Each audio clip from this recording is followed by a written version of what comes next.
First morning on the new assignment, felt less sell your soul. More internship with concerning benefits, no marching drones. No apocalyptic speeches, just sharply dressed analysts handing me recovery maps and casualty projections. Turns out changing sides doesn't always feel like thunder. Sometimes it feels like better coffee and fewer people talking down to you. I told myself this was temporary, a means to an end, a practical compromise, which are historically the opening words of many regrettable chapters. But the city looked different from this side of the glass. Less like heroes and monsters, more like systems built to last. Not brighter, not darker, just sharper somehow. And for the first time, I wasn't patching holes, I was helping redraw the blueprint. They put me where I fit best: logistics, crisis response, neighborhood stabilization, which sounds noble enough until you realize most power structures do.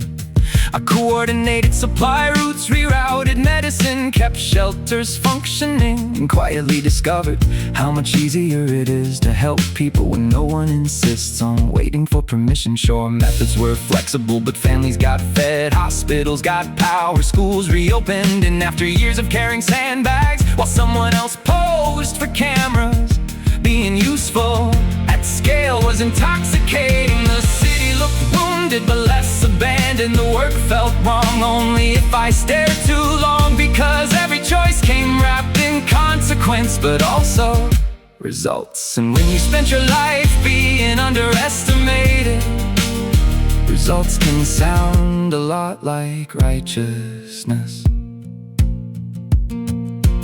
Voltage kept recovering slowly, bandaged light, stubborn smile. And every night I'd sit beside her, still covered in dust and half-truths. She'd ask, how are things outside? And I'd say, better. Cause in some neighborhoods they were, that's the danger, I think. Not evil, not cruelty, just improvement. Or I came through doors you probably shouldn't have opened. She'd squeeze my hand, say she was proud of me, and somehow that made everything feel both easier and much, much worse.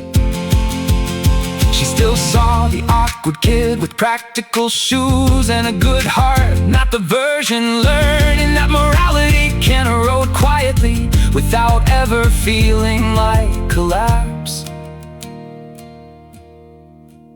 See, I didn't wake up corrupted. I woke up busy helping, busy rationalizing, busy choosing outcomes over ideals. Because when people are starving and streets are burning, purity starts feeling like a luxury product. And maybe that's how it starts, not with malice, but exhaustion given structure. I kept saying, I'm here for her, I'm here for the city, I'm here to make this better. And all of that was true, which is what made it so hard to notice how far I'd already walked. Now the skyline feels different, not conquered, not saved, just shifting. And I stand somewhere inside it, still trying to do good with increasingly complicated methods. I haven't become the villain, not yet. Maybe not ever, but I've stopped believing good and bad wherever is simple. Escapes made them look, so I keep moving, keep building, keep telling myself this is still hope, even if it wears a slightly different shade of blue. The city breathes easier, voltage heals, and I keep choosing one small compromise at a time, because no one becomes someone else all at once. Sometimes you just adjust the mask.